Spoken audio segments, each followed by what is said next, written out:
Hello everyone, welcome back. So today I pulled out the chronograph and I took some velocity measurements from different brands of AR ammo, and I actually ran it through two different ARs.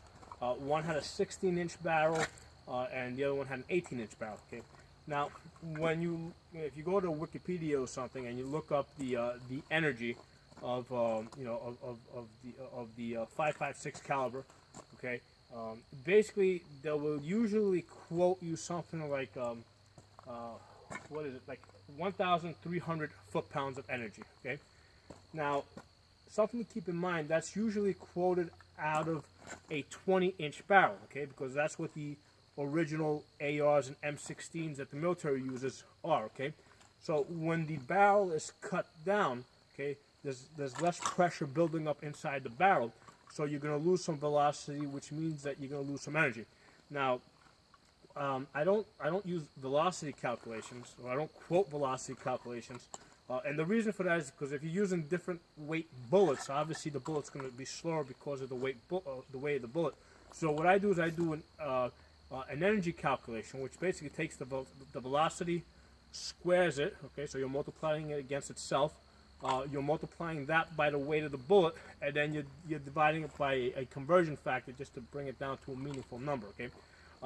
So that's what the energy is. And a lot of times, sometimes people ask me, well, what exactly does that energy mean? And it's one of those things where it's like, well, you know what? It really doesn't have a meaning other than it's a way to compare, one round of ammunition to another, or one gun to another. So that's where its real value is. It's in being able to compare, different guns and different ammunition. Okay. So starting with the 16-inch barrel. Okay. This is what most of you guys have. You have 16-inch barrels. Okay. I started out with the cheapos, with the tool ammo. Okay. So using the Tula ammo. Okay, what I did five-shot groupings. Okay, basically I came up with an energy of 865 foot-pounds. Okay, and that's compared to the what's normally quoted as 1,300 foot-pounds. Okay, so that's significantly less. So that's Tula. So maybe it's the Tula that really sucks. Okay, well then I looked at Perfecta. Okay. Now the Perfecta came out to 980, okay? So it's still well short of the 1,300 that's normally quoted. Then I tried Wolf Gold. This guy right here. This Wolf Gold ammo, which actually did pretty good. That gave me an energy of 1,042. So it broke into the 1,000 barrier, okay? And then finally I did I did Remington, right? I did these guys here, right? This 100 round pack. That came out to 972 foot-pounds of energy, okay? And then finally I did the green tips, the American Eagle green tips, okay? That came out to 1,121 foot-pounds of energy, okay?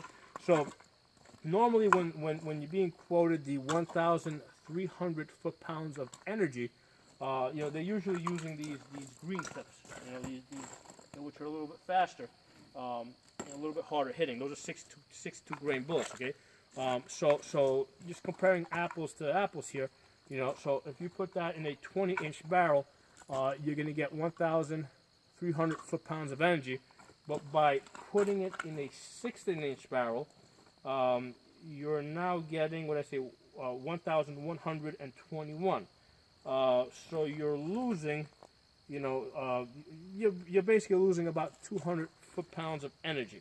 Okay, and what's 200 foot-pounds of energy? Basically, that's basically a 38 special. Okay, so that's what you're losing by using a 16-inch barrel as opposed to a 20-inch barrel. Okay.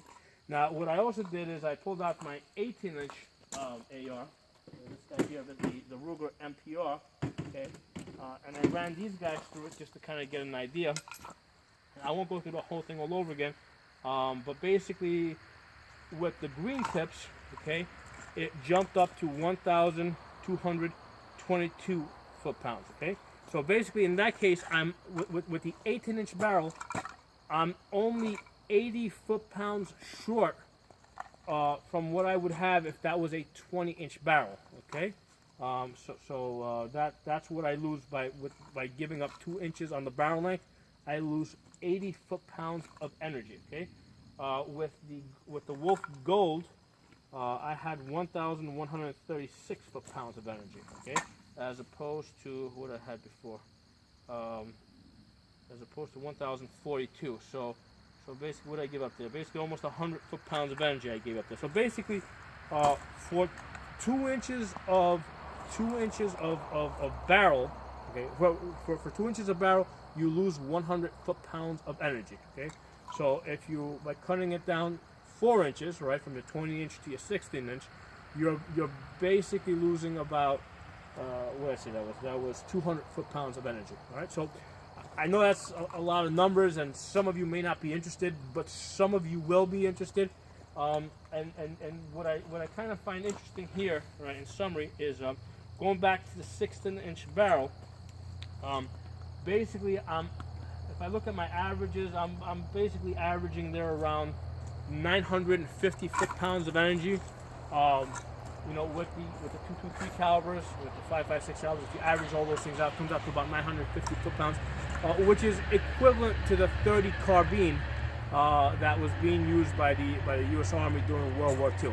Okay, so basically, an AR or M16 with a because the M16 actually has a shorter barrel. It's a 14.5-inch barrel. So there's even 2 inches shorter. Okay, so I'm going to guess that they're losing another 200 foot-pounds of energy. Okay, so if you take a military M4 with a 14.5-inch barrel, you know, basically, you know, now granted they are using the green tips, okay, but they're basically going to be shooting somewhere around 900 foot-pounds. You know, so basically it's a 30 carbine. Okay, so that's basically where we're at with these AR-15s. Which is still, listen, I mean, look at these, if you look at these rims over here, I mean, these are my targets, right? The way I line these guys up, they go in one side, out the other, so I get 2 holes through this thing. So basically, you know, even with that power, even with an average of 900 foot-pounds of energy, you know, it's still armor piercing, okay? So that's what it comes out to. Thanks for watching. I'll see you guys next time.